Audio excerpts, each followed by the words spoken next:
Okay, let's go. Good morning, everybody, and welcome to another week of Pulp Picks. I'm Corey. I'm Fritz. I'm Sarah. And I'm Patrick. And here's your picks of the week. Fritz, start us off. So my pick of the week is sort of Azrael issue 1. For those, if you're not familiar with him, Azrael, back in the 90s when Batman got his back broke, his bat too, I guess. But Azrael stepped in for a while to be Batman. Did not go well. Dude has some severe anger issues, to say the least. But ever since then, he's been trying to figure out how to be a hero, how to contain the violence inside of him.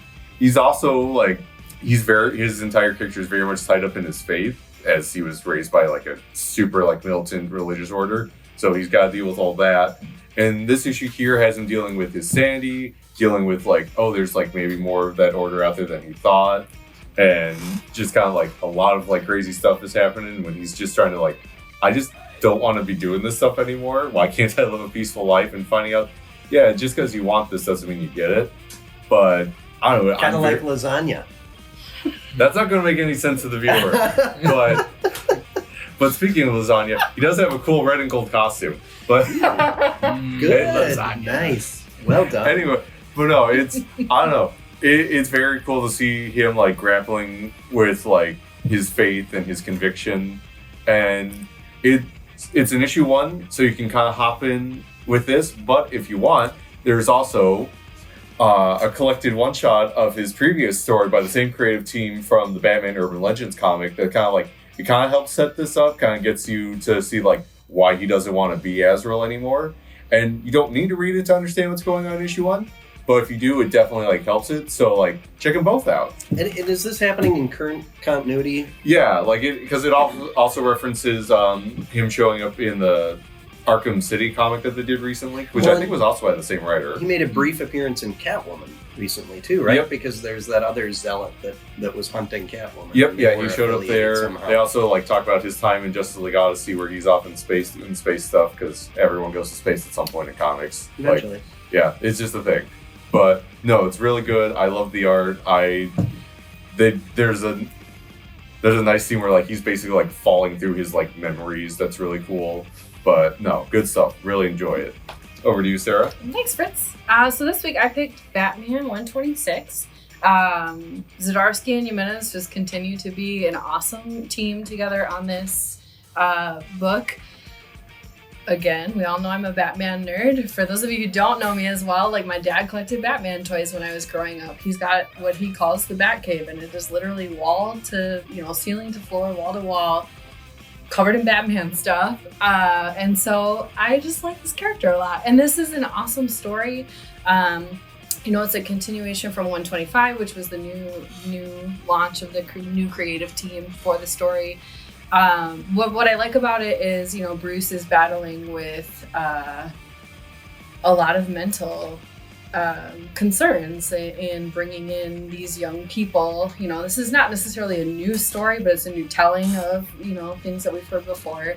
And there's a great twist, and I don't want to ruin it because I really want you to read it. But there's a great twist at the end. My husband and I both read it last night, and we looked at each other and we're like, oh my gosh, that's where they're going. So it's a really cool flashback to things that have happened from older stories within the Batman world. And I do want to say, it was really hard for me to pick a pick this week because there are so many good books. I think I read 13 last night, and I could have easily pitched you on any of them, but this one is really good. There's so many good ones back there. So I'm just nerding out about this week. There's a lot of good books. All right, so over to you, Pat. I really like this too. Not where I was expecting it to go after the first issue. Yeah. So Zdarsky and Batman has just been amazing. Yeah. And I'm really interested to see. There's a villain in here, and I'm interested to see how that all fleshes out and where that goes. This week I chose Iron Man number 22. Christopher Cantwell is just really understanding this character, and I know that we've picked this book a few times over the last couple months. Iron Man needed a reset. There was a lot of just weird stuff happening with Iron Man, and a lot of we kind of use the analogy of when a writer gets a character, they get access to the toy box. And some writers can play nicely with the toys and have everything neat and tidy and put away for the next writer to come in, and it's still that same character. And other writers have to clean up somebody else's mess before they can even get to telling their story. And I feel like Cantwell was the person who cleaned up the mess that was Iron Man. It feels like we're reading an Iron Man book again. It's not all this weird extra stuff that's totally changing the core of the character. It's not Tony just being a jerk or just being an addict or any of those kinds of things. Those are all elements of Tony's personality, but this is much more balanced. This one too, similar to the Batman, and I actually read these two back to back, and they had kind of a similar vibe in the way that they kind of pulled an interesting twist right at the end that you weren't expecting. Which, shocker, they try to do surprise twists in comics. What's a twist? Yeah, but again, when you execute them well, every story has already been told. It's just a matter of execution now. Yeah. So this was executed exceptionally well, very similar to Batman. And yeah, right now in comics, Zdarsky and Cantwell are two of my tops.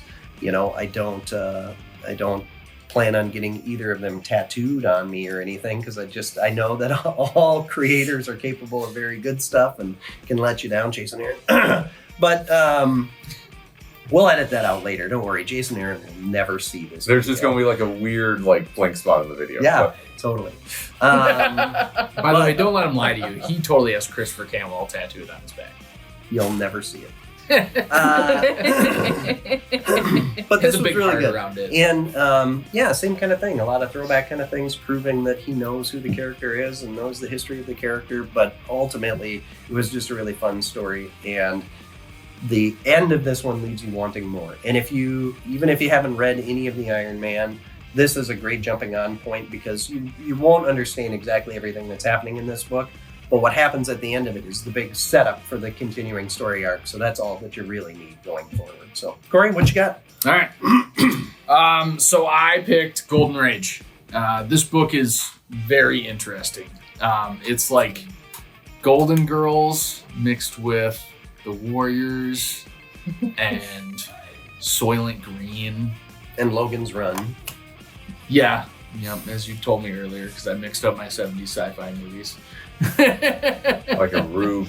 Yeah, like a rube. But it's pretty graphic for a bunch of old ladies. So yeah, I don't know. It was a fun read though, and it's this woman wakes up on this island and there's a bunch of old ladies fighting. So yeah, throw in Fight Club there too. Nice. That B. Arthur is one tough old bat. Yeah, she's got a mean right hook.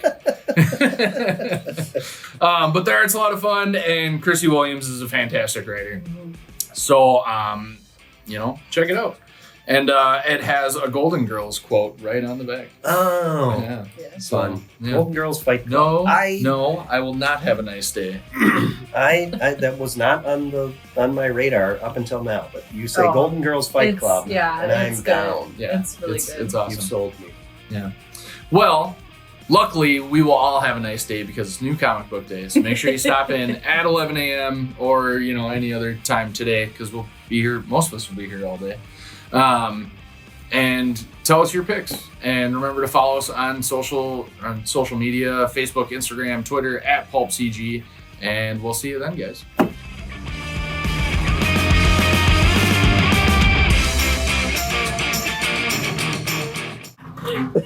No, finish it though, because I can't not know. Yeah. So Enter Spider-Verse is when you're really in the mood for lasagna, and then you get that lasagna, and it's just like bland, and it's just kind of a letdown. That is not at all where I thought you were going. What kind of analogy are you gonna Like, I thought you were gonna say something like, "Oh, it's when you want lasagna, but then it's like a bologna sandwich." It's just like, Yeah, it still yeah, doesn't, yeah. like, Or like